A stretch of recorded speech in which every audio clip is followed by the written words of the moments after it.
Maka barang siapa yang bertakwa kepada Allah, yukaffir anhu sayyiatihi, Allah Subhanahu wa taala akan menghapus semua kesalahan-kesalahannya.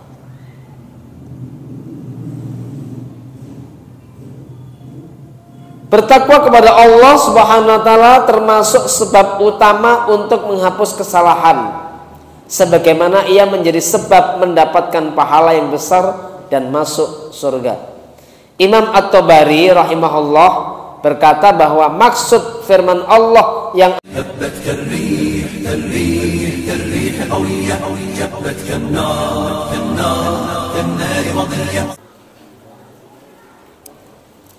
Bismillahirrahmanirrahim.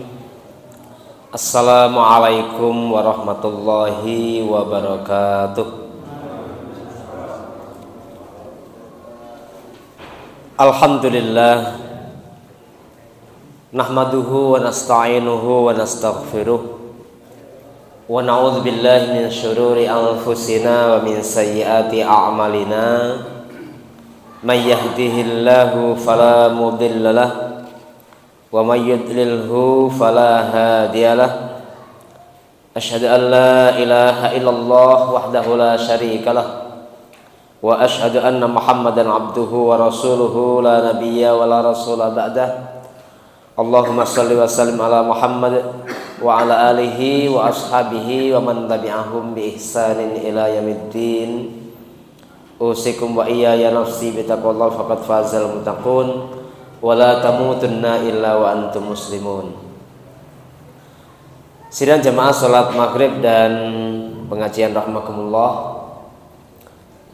Alhamdulillah, syukur pada kesempatan malam hari ini Allah Subhanahu wa taala beri kepada kita kemampuan untuk mendatangi majelis yang mulia ini, melaksanakan salat maghrib dengan berjamaah, dilanjutkan dengan kajian, dengan pengajian rutin ya. Moga-moga duduknya kita di majelis ini menjadi bagian dari majelis zikir, menjadi bagian dari ribat, di mana salah satu dari makna ribat adalah menunggu waktu sholat sampai datangnya waktu sholat berikutnya. Dan ini merupakan bagian dari amal yang sangat mulia. Bahkan Rasulullah SAW menyebutkan dalam hadisnya yang bermakna, para malaikat saking hormatnya kepada majelis zikir menaungkan sayap-sayapnya, mendoakan ahli zikir tersebut, mendoakan al-majlis tersebut, Allahumma ighfir lahum, ya Allah ampunilah mereka, Allahumma sholli alaihim, Allahumma ya Allah sejahterakanlah mereka. Tentunya kesempatan ini jangan kita sia-siakan. Semoga Allah Subhanahu wa taala memberkahi kita semua. Amin. Salawat dan salam semoga senantiasa tercurah kepada junjungan kita Nabi Allah Muhammad sallallahu alaihi wasallam, ahli keluarganya, seluruh sahabatnya dan seluruh pengikutnya, dan semoga kita termasuk bagian hamba-hamba Allah yang istiqomah di atas jalan sunnahnya, sehingga kelak berhak mendapatkan syafaat beliau di hari kiamat kelak. Amin. Jamaah rahimakumullah, malam ini saya bawakan satu kitab kecil, yaitu judulnya 35 Amal Pelebur Dosa. Penulisnya adalah Fatin binti Abdul Aziz.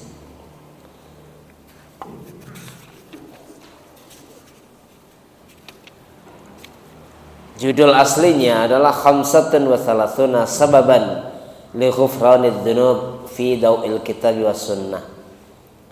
35 sebab diampuninya dosa dalam pandangan Al-Quran dan As-Sunnah.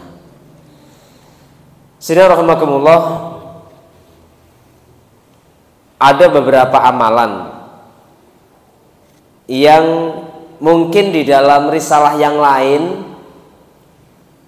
amalan ringan timbangannya berat. Nah begitu, ada juga yang seperti itu. Karena di antara amalan-amalan tersebut memang menjadi sebab Allah Subhanahu wa taala mengampunkan dosa-dosa hamba yang melakukannya. Oleh karena itu kita perlu tahu amalan apa sebenarnya yang menjadi sebab Allah Subhanahu wa taala mengampunkan dosa. Tentunya bukan berarti karena kita tahu amalan apa yang nanti mengampunkan dosa menjadi salah satu sebab Allah mengampunkan dosa, bukan berarti kita punya pikiran kalau begitu ada kesempatan lagi berbuat dosa lagi. Bukan ya, jadi tidak seperti itu. Sungguh yang kemudian harus ada dalam hati sanubari seorang mukmin adalah dia berusaha semaksimal mungkin untuk menjauhi kesalahan-kesalahan, menjauhi dosa-dosa. Kalau kita rangkaikan dengan makna takwa yang sering diungkapkan apa? Takwa itu apa? Takwa itu adalah melaksanakan perintah Allah Subhanahu wa taala sesuai dengan panduan dari Allah untuk mengharapkan pahala darinya dengan semampu mungkin dan menjauhi larangan-larangan Allah sesuai dengan petunjuk dari Allah Subhanahu wa taala. Karena apa? Takut akan adabnya.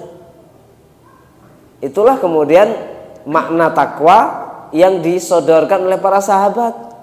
Salah satu di antaranya kalau saya tidak salah itu Ibnu Mas'ud. Dan kemudian oleh guru-guru kita, oleh para kiai kita, oleh para ulama kita, oleh para penulis-penulis buku, biasanya disingkat. Takwa itu adalah melaksanakan perintah Allah dan menjauhi larangannya. Nah, begitu. Tentunya jemaah rahimakumullah, semangat yang seperti ini harus betul-betul ada dalam dada kita, terjaga. Bahkan ini bagian dari apa yang Allah Subhanahu wa taala sebutkan, yaitu apa? Beribadahlah kepada Allah hatta ya'tiyakal maut, sampai al maut datang. Atau dalam ungkapan yang lain hatta ya'tiyakal yakin. Bismillahirrahmanirrahim. Mengetahui amalan-amalan yang kemudian menjadi salah satu sebab Allah Subhanahu wa taala mengampunkan dosa, yang kita rangkaikan dengan makna takwa tersebut di atas, beramal baik untuk mendapatkan ganjaran kebaikan, menghindari kesalahan-kesalahan atau larangan-larangan untuk menghindari dari azab. Itu jangan kemudian difahami kalau begitu dalam beramal kita nggak ikhlas dong. Kan sempat viral juga ya, orang itu kalau beramal kok masih mengharapkan pahala, itu berarti nggak ikhlas. Bukankah ikhlas itu adalah mengharapkan ridha Allah semata? Kok masih mengharapkan jannah? Kok masih mengharap surga? Ya jangan mengharap apa-apa selain ridha Allah. Masa menghindari dosa-dosa kok biar tidak diazab, biar tidak masuk neraka? Berarti ada pamrih dong. Saudara-saudara rahimakumullah, sepertinya ungkapan ini bagus ya. Sepertinya ungkapan ini bagus. Hakikatnya ini pendangkalan. Ya karena memang Allah Subhanahu wa taala itulah zat yang memberi pahala dan zat berkuasa untuk mengadab manusia ketika bersalah. Maka kita berhati-hati tadi itu. Umar bin Khattab radhiyallahu anhu mengungkapkan takwa itu apa toh? Takwa itu adalah ibaratnya engkau berjalan di sebuah jalan yang di situ banyak duri-duri. Apa yang dilakukan oleh orang yang berjalan di tengah jalan yang kemudian ternyata di situ banyak duri-duri? Dia betul-betul berupaya, berhati-hati melihat mana-mana saja jangan sampai terkena duri. Iya enggak, Pak? Mana-mana yang larangan Allah tidak kita sentuh. Mana-mana yang menjadi anjuran Allah, yang menjadi perintah Allah, kita datangi. Kan begitu. Kalau dalam ungkapan yang lain, Abu Bakar As-Siddiq kalau saya nggak keliru, takwa itu adalah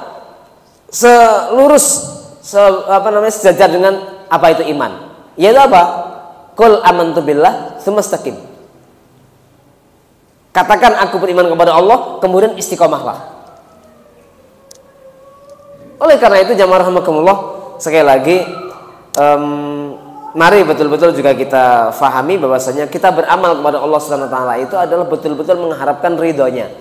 Salah satu di antara bentuk ridho Allah Subhanahu wa taala adalah diampunkannya dosa-dosa hamba dan dimasukkannya ke dalam jannah. Betul, ada ungkapan bahwasanya ridho Allah itu adalah hal yang tertinggi. Bahkan di dalam doa, Allahumma inna nas'aluka ridhoka wal jannah. Ya Allah, aku mohon kepadamu ridhomu dan jannahmu. Di sini juga lagi-lagi kadang-kadang ada yang pengen membeda-bedakan mana antara jannah dan mana antara ridho. Jadi seolah-olah antara ridho dan jannah itu dibedakan. Padahal tidak ada orang yang masuk jannah melainkan ridho Allah. Sehingga ini menjadi bantahan atau menjadi sebuah pelurusan dari ungkapan nggak apa-apa aku masuk neraka, yang penting dapat ridho Allah, daripada masuk jannah tapi nggak dapat ridho Allah.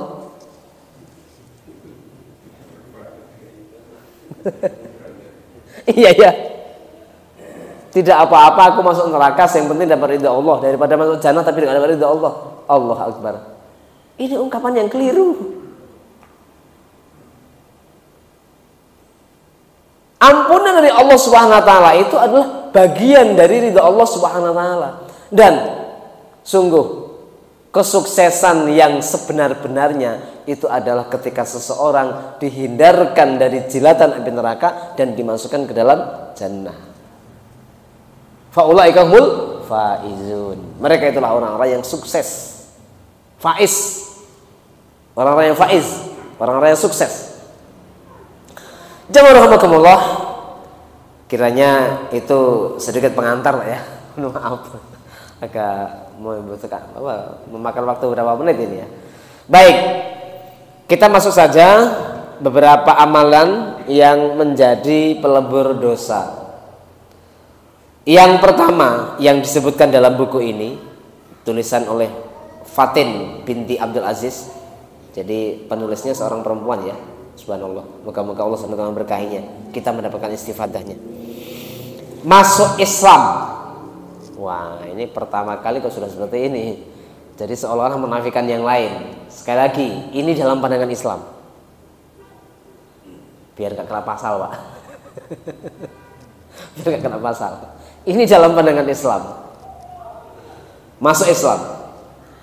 Dari Abu Sa'id Al-Khudri radhiyallahu anhu, sesungguhnya dia mendengar Rasulullah SAW bersabda, "Idza aslamal abdu fahasuna islamuhu yukaffirullahu anhu kulla sayyi'atin kana zalafaha wa kana ba'da dzalikal qisasu al-hasanu bi asyri amsalha ila 700 di'fin wasayyi'atu bimithliha illa ayyatajawazallahu anha." Hadis riwayat Imam Bukhari, yang maknanya kurang lebih, apabila seseorang masuk Islam dan bagus keislamannya, maka Allah akan menghapus seluruh dosa yang pernah dia lakukan. Lalu setelah itu amalan perbuatan ada pembalasannya. Satu kebaikan dibalas dengan 10 kebaikan sampai 700 kali lipat. Tapi satu kejahatan hanya dibalas dengan semisalnya, kecuali kalau Allah mengampuninya. Bismillahirrahmanirrahim. Hadis ini menguatkan terhadap beberapa riwayat-riwayat yang lain, dan kisah-kisah masuknya Islam para sahabat yang tadinya adalah orang-orang musyrik. Jadi apabila seseorang masuk Islam, jadi dengan masuknya dia Islam, mengakui bahwasanya Allah Subhanahu wa taala sebagai Tuhannya, sebagai sembahannya, kemudian kalau umat masa akhir zaman begini ini mengimani risalah Muhammad SAW dengan sebenarnya, begitu Muhammad diutus kemudian mengimani risalahnya, fahasuna islamuhu, lalu dia memperbagus keislamannya, konsekuen dengan keislamannya. yukaffirullahu anhu kulla sayyi'atin kana zalafaha. Maka Allah Subhanahu wa taala akan mengampuni seluruh kesalahan-kesalahan yang sudah pernah dia lakukan sebelum-sebelumnya. Jadi jamaah rahimakumullah, kalau ada seorang tadinya kafir, saya katakan seperti itu saja, kemudian masuk Islam, dalam sebelum dia masuk Islam, tentunya dia ada amal-amal bajik dan mungkin juga ada kesalahan-kesalahan atau hal-hal dosa. Maka begitu dia masuk Islam, seluruh dosa-dosa yang telah dia lakukan sebelum-sebelumnya Allah ampuni. Pelebur dosanya masuk Islam itu. Dan kebaikan-kebaikan ketika sebelum masuk Islam terhitung. Keburukan-keburukan sebelum masuk Islam terhapus. Lalu setelah dia bersyahadat, begitu resmi menjadi seorang muslim, resmi di sini mohon maaf, resmi dalam arti menjadi muslim di mata Allah Subhanahu wa taala ya. Mungkin saja secara catatan sipil mungkin belum berubah. Di KTP, di KK mungkin belum berubah. Di KK itu ada kolom agama nggak Pak ya? KK? Nggak ada ya Pak ya? Yang ada di KTP ya? Mungkin di KTP-nya belum berubah itu. Misalnya seperti itu. Tapi Allah Subhanahu wa taala, mohon maaf tanpa menafikan dan tanpa meremehkan catatan sipil, Allah Subhanahu wa taala nggak butuh itu. Gitu. Iya Pak ya. Itu adalah sebagai bentuk identitas hubungan manusia, hubungan hablum minan nas begini ini. Penting juga ya, penting juga, tapi sebagai hablum minan nas. Tapi bagi Allah SWT, Allah SWT tidak akan melihat yang seperti itu. Saya ulangi lagi, dosa-dosa dia sejak dia bersyahadat asyhadu alla ilaha illallah wa asyhadu anna muhammadar rasulullah terhapus semuanya. Setelah detik itu baru kalau dia melakukan dosa lagi akan mendapatkan perhitungan. Sebagaimana kelanjutan ini tadi, wa kana ba'da dzalikal qisas. Sesudah itu baru ada pembalasan. Al hasanatu bi asri amsalihha. Amal-amal kebajikan akan Allah lipat gandakan menjadi 10 kali lipat, bahkan ila sab'i mi'ati dhifin, sampai 700 kali lipat. Wasayyi'atu bimithliha, dan satu kesalahan akan dibalas dengan sepadannya. Ini juga menunjukkan maha murahnya Allah dan maha rahmannya Allah ya. Kebajikan akan Allah balas dengan minimal 10 kali kebajikan. Termasuk diantaranya dalam apa itu? Hadis yang terkait dengan bacaan Al-Quran kan ya. Satu huruf akan dibalas, satu huruf itu setara dengan satu kebajikan dan akan dibalas menjadi kepada 10 kebajikan. Rasul tidak mengatakan alif lam mim satu huruf, tapi alif harfun, walamun harfun, wa mimun harfun. Kalau ngitung-ngitung pahala misalnya seperti itu. Bismillahirrahmanirrahim ada 19 huruf.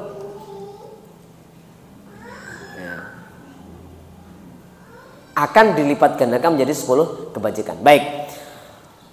Kemudian saya lanjutkan lagi, wasayyi'atu bimithliha. Satu keburukan akan Allah balas dengan yang semisalnya illa. Nah, masih ada lanjutannya ini. Illa ayyatajawazallahu anha. Kecuali kalau Allah menganggap enggak ada. Kecuali kalau Allah akan memaafkannya. Tidak akan Allah balas itu. Tidak akan Allah balas dengan azab semisal dengan dia, enggak. Jamaah rahimakumullah.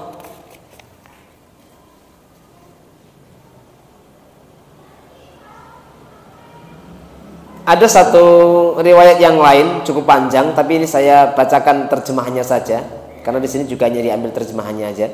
Dari Abu Syumasah Al-Muhri, ia berkata, kami membesuk Amr bin As pada saat dia sedang sakaratul maut. Amr bin As itu dalam Islamnya ya, ketika beliau masuk Islam dan dalam Islamnya menjadi tokoh keislaman yang luar biasa.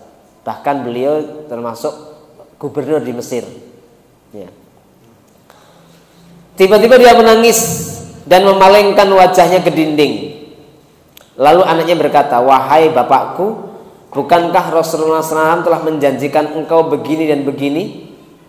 Maka Ammar bin As menghadapkan wajahnya seraya berkata, amal perbuatan yang paling mulia untuk dipersiapkan adalah persaksian bahwa tiada Tuhan yang berhak diibadahi kecuali Allah dan Muhammad adalah Rasulullah.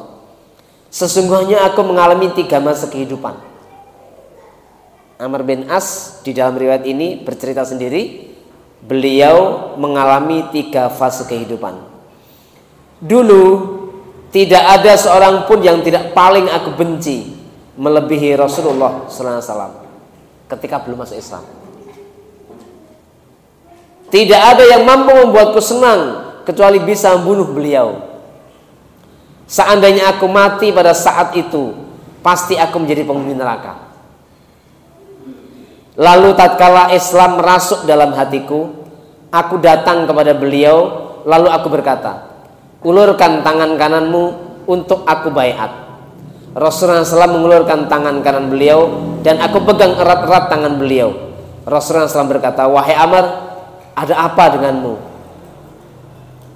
Aku menjawab, aku mempunyai sebuah syarat. Beliau berkata, apa syaratmu? Jawabku, diampuni dosaku. Jadi seolah minta gitu ya. Ya tentu ini minta doa ya. Maka Rasulullah SAW bersabda, tidakkah engkau tahu bahwa Islam menghapus seluruh dosa yang terjadi sebelumnya? Maka tidak ada seorang pun yang lebih kucintai dan kuagungkan melebihi Rasulullah, sampai aku tak kuasa memandangnya karena rasa hormat. Seandainya aku mati pada saat itu, aku bisa berharap agar bisa menjadi penduduk surga. Maksudnya begini, dia ketika masih sebelum masuk Islam sangat benci kepada Rasul dan menyatakan sendiri bahwasanya sesuatu yang dia harapkan betul adalah terbunuhnya dia, bahkan melalui tangan dia sendiri. Sambil kemudian dia mengatakan, seandainya aku mati betul-betul saat seperti itu, tentu aku menjadi penduduk neraka. Kemudian setelah itu fase masuk Islam, ketika sedang dialog tentang keislaman, satu diantaranya adalah minta syarat. Masuk Islamnya minta syarat. Ini seolah-olah kayak nggak rela gitu ya. Nah, tanda petik lagi nih, jangan dipahami jangan ditelan apa adanya Pak ya. Mau masuk Islam kalau ada syarat yang menguntungkan gitu. Apa syaratnya? Dia katakan, aku minta dihapuskan dosa-dosaku semuanya. Rasulullah SAW menyebutkan bahwasanya, tidakkah engkau tahu masuk Islamnya seorang itu menghapuskan seluruh dosa sebelumnya? Berarti ini apa? Ada jaminan dari Rasulullah Shallallahu Alaihi Wasallam. Dalam masalah ini jaminan Pak. Ya, dalam masalah ini jaminan. Jadi dengan masuknya Islam seseorang itu, saat itu kesalahan-kesalahannya langsung dihapuskan. Kalau sekiranya mati saat itu pula setelah masuk Islam, tentu menjadi calon penghuni jannah. Bagaimana tidak? Dosa-dosa diampuni, kebaikan-kebaikan yang lama tetap diakui, sementara belum punya dosa yang lain. Sehingga saya kadang-kadang sering berseloroh begini ya. Sekiranya ada orang masuk Islam jam 10 pagi, meninggal jam 11 siang, sholat zuhur belum tiba, bukan pada hari atau bukan pada bulan Ramadan wajib puasa, ya kan? Bisa jadi dia juga belum punya harta yang cukup untuk nisab untuk dizakati, sehingga apa? Sholat belum lakuin, saum juga belum dilakukan, zakat juga belum, bahkan bisa jadi juga belum bisa ukur ataupun haji, wafat. Nyaris nggak punya dosa Pak. Iya. Jam 10 masuk Islam, jam 11 meninggal. Sholat belum, puasa belum, zakat belum, haji bukan juga belum. Tapi dia sudah bersyahadat. Praktis dari rukun Islam yang 5 baru dilaksanakan yang 1, yaitu apa? Bersyahadat. Luar biasanya syahadat itu Pak. Masuk Islam. Baik, saya lanjutkan hadisnya, ini belum rampung ini ya.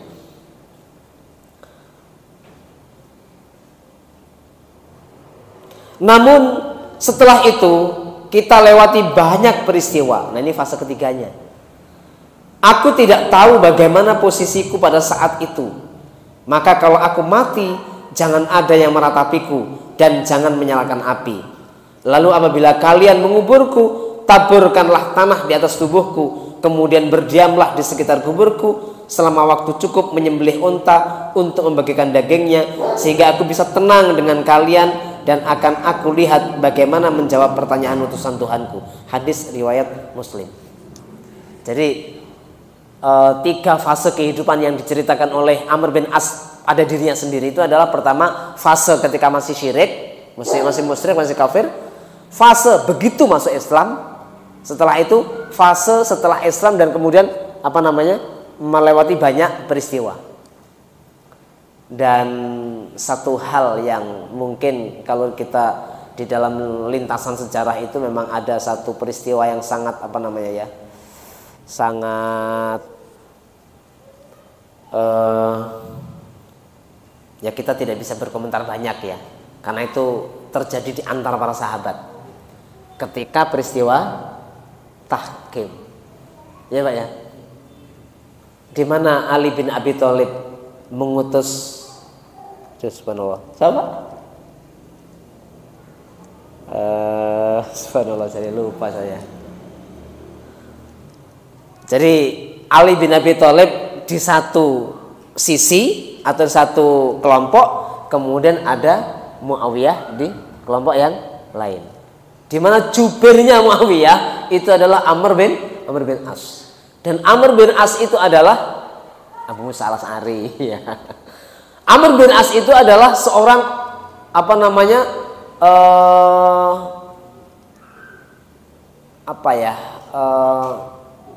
diplomat ulung. Sementara Abu Musa al-Asy'ari itu adalah orang yang lugu-lugu saja. Sehingga ketika Abu Musa al-Asy'ari mengumumkan, kan terjadi persengketaan antara Ali dan Muawiyah kan? Ketika beliau mengumumkan bahwasanya untuk kebaikan bersama dan nanti akan dibincangkan bersama-sama, maka dengan ini resmi aku turunkan Ali bin Abi Thalib dari tampuk kekuasaan khalifah. Nah, begitu sudah diturunkan, tanpa diduga oleh yang hadir yang kelompoknya Ali bin Abi Thalib, Amr bin As mengucapkan, karena sudah diturunkan Ali bin Abi Thalib oleh Abu Musa al-Asy'ari, maka sekarang berarti kosong. Tidak salah dengan demikian kalau saya angkat Muawiyah sebagai khalifah yang baru. Saya tidak akan berkomentar banyak masalah ini karena genting sekali dan saya tidak berani untuk ya lebih berhati-hati lah. Bagaimanapun mereka semua sahabat, gitu Pak ya. Semua sahabat. Kalaupun ada friksi-friksi yang terjadi saat itu juga tidak hal yang menyenangkan di kalangan para sahabat semuanya. Ala kulli hal, mereka itu semua sahabat, tapi satu hal yang kemudian walam bisawab, bisa jadi salah satu di antara apa yang disebutkan oleh Amr bin As itu adalah peristiwa yang banyak tadi, di antaranya itu. Di antaranya adalah itu. Karena bagaimanapun di situ terjadi gesekan horizontal di antara kaum muslimin. Jemaah rahimakumullah, fokus kepada judul utama kita, yaitu salah satu di antara amalan pelebur dosa itu adalah masuk Islam. Kita isya jam berapa?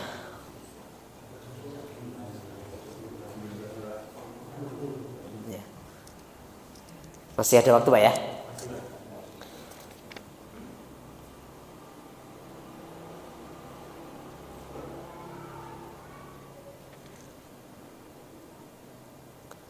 Jemaah rahimakumullah, yang kedua yang dalam buku ini, setelah yang pertama masuk Islam, maka yang kedua adalah bertakwa kepada Allah Subhanahu wa taala. Di sini diulangi lagi ya. Tadi sudah saya singgung sebenarnya terkait dengan masalah takwa ya. Allah berfirman, a'udzubillahi minasyaitonirrajim. Dzalika amrullahi anzalahu ilaikum wa may yattaqillaha yukaffir anhu sayyi'atihi wa yu'zim lahu ajra. Surat At-Tolak ayat 5. Saya potong aja, saya nukil terjemahan yang fokus pada ini. Dan barang siapa yang bertakwa kepada Allah, niscaya dia akan menghapus kesalahan-kesalahannya dan akan melipat gandakan pahala baginya. Wa may yattaqillaha yukaffir anhu sayyi'atihi. Maka barang siapa yang bertakwa kepada Allah, yukaffir anhu sayyi'atihi, Allah Subhanahu wa taala akan menghapus semua kesalahan-kesalahannya.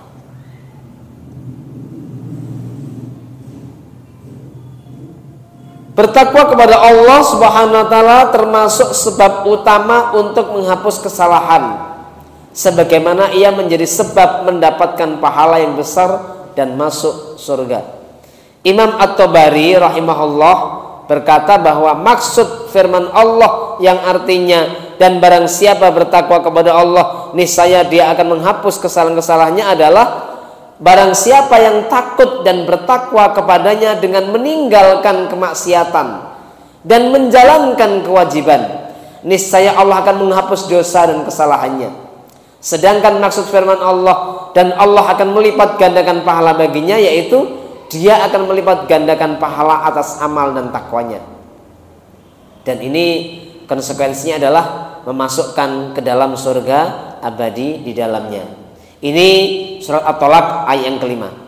Kemudian dikuatkan pula dalam surat Al-Anfal ayat 29. A'udzubillahi minasyaitonirrajim.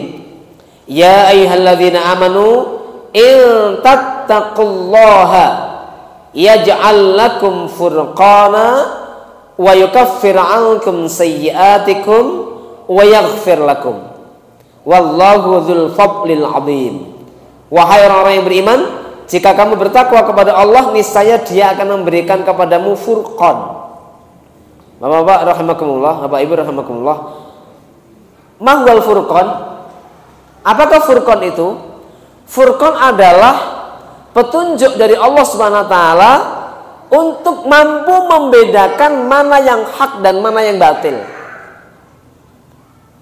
Karena bisa jadi ada orang yang mengerti al-haq tapi kok tidak mengikuti. Demikian juga ada orang yang mengerti itu batil tapi mengapa malah diikuti. Imam Ibnu Qayyim Al-Jauzi itu pernah menulis manusia itu dalam masalah ini ada dua kelompok, yaitu orang yang mengerti akan kebenaran dan mengerti jalan menuju kebenaran itu, lalu betul-betul mengikutinya dan sampai. Empat. Orang yang mengerti kebaikan atau kebenaran dan mengetahui jalan menuju kebaikan atau kebenaran itu dan betul-betul mengikutinya, maka akan sampai. Itu yang pertama. Yang kedua, orang yang mengetahui kebaikan dan mengetahui jalan menuju kebaikan itu tapi malah nggak ngikutin, diem aja. Kira-kira sampai nggak, Pak? Nggak sampai. Yang ketiga, orang yang mengetahui keburukan dan tahu jalan menuju keburukan tadi itu, lalu dia betul-betul tidak melakukannya, maka dia juga akan selamat dari keburukan itu. Dan yang keempat, orang yang tahu keburukan, mengerti jalan menuju keburukan tersebut, malah diikuti. Padahal tahu dia buruk itu, tapi diikuti. Maka itulah orang yang sangat akan celaka.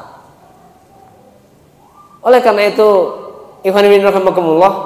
semata-mata ilmu ternyata belum cukup apabila tidak diikuti dengan azam yang kuat. Maka dalam hal ini beliau, tadi saya menyebutkan empat. Beliau juga membagi empat tadi itu. Orang yang diberi ilmu dan diberi azam untuk melakukan dan betul-betul melakukan. Orang yang diberi ilmu tapi azamnya lemah sehingga ini juga tidak bisa melakukan. Orang yang diberi azam tapi kurang ilmu sehingga apa yang diperbuat itu nabrak-nabrak. Gitu ya. Dan orang yang keempat adalah nggak diberi ilmu, nggak diberi azam. Ya udah, fakabir alaihi arba'an kata Imam Syafi'i. Fakabir alaihi arba'an. Takbirkan 4 kali, simbol kematian dia. Furqan tadi ya, Furqan. Maka oleh karena itu kita juga bermohon kepada Allah Subhanahu wa taala agar kiranya kita juga disempurnakan hidayah, sehingga salah satu diantaranya adalah betul-betul kita mampu untuk membedakan mana yang baik dan mana yang buruk. Doa-doa kita bagaimana? Allahumma anil haqqa haqqa warzuqna ittiba'ah. Ya Allah, tunjukkan kepada saya yang benar itu benar dan beri saya rezeki untuk mampu mengikutinya. Wa anil batila batila, dan tunjukkan kepada kami yang batil itu batil, warzuqna ijtinabah, dan beri rezeki kepada kami kemampuan untuk menghindarinya. Allahumma ya muqallibal qulub, wahai zat yang membolak-balikkan hati, tsabbit qulubana ala dinik, tetapkan hati kami dalam agamamu. Tsabbit qulubana ala ta'atik, tetapkan hati kami untuk senantiasa taat kepada Engkau. Itu kan doa-doa yang kita lantunkan. Oleh karena itu Furqan ini betul-betul kita mintakan. Kita berdoa kepada Allah, ihdinas siratal mustaqim. Ya Allah, tunjuki kami ke jalan yang lurus. Itu maknanya adalah lengkapi, atmim lana hudaka mim ba'di hudaka min qablin. Ya Allah, sempurnakan hidayahmu kepada kami setelah hidayah yang sebelumnya. Jadi ini bukan berarti kan ada pelesetan, maaf ya, ada pelesetan begini yang kadang-kadang kalau kita tidak teguh pendirian kita seolah ragu. Loh, umat Islam itu minta petunjuk terus, minta lagi. Berarti itu hanya tuh nggak ngasih. Udah, yang masuk ya. Jadi kesimpulannya adalah dalam pertemuan kita pada malam hari ini kita singgung 2 ya. Amalan pelebur dosa, pertama adalah masuk Islam, dan yang kedua adalah bertakwa kepada Allah Subhanahu wa taala. Dalam paparan-paparan berikutnya di sini ada beberapa cabang-cabangnya, tapi 2 hal pokok itu, 2 hal di atas ternyata pokoknya. Itu pokok. Nah, cabang-cabangnya ada mungkin diantaranya sedekah, ada apalagi ya, banyak lah diantaranya ya. Kalau dalam daftar isinya ini cukup banyak ini. 35 itu sebetulnya apa aja diantaranya? Ada sedekah, memaafkan, menyingkirkan halangan dari jalan, menyayangi binatang, termasuk diantaranya berwudu, haji dan umroh, sholat tarawih, puasa Ramadan, banyak ya. Oleh karena itu, jemaah rahimakumullah, pada kesempatan sore hari ini alhamdulillah sudah kita kaji 2 hal. Moga-moga Allah Subhanahu wa taala memberikan keteguhan kepada kita. Kita syukuri kita diberi kenikmatan oleh Allah Subhanahu wa taala dengan Islam ini. Maka salah satu diantara yang sering diungkapkan oleh para mubalik, yaitu apa? Kenikmatan terbesar adalah iman dan Islam. Setelah itu kesehatan dan kesempatan. Moga-moga kita menjadi orang-orang yang istiqomah. Dan tentunya di dalam keislaman kita ini, moga-moga betul-betul kita optimal, betul-betul kita maksimal di dalam rangka melaksanakan perintah Allah dan menjauhi larangannya, atau dengan kata lain takwa tadi itu. Hadanallahu wa iyyakum ajmain. Yang benar dari Allah Subhanahu wa taala, yang salah dari saya pribadi. Oleh karena itu mohon maaf dan astagfirullahaladzim. Saya akhiri. Assalamualaikum warahmatullahi wabarakatuh.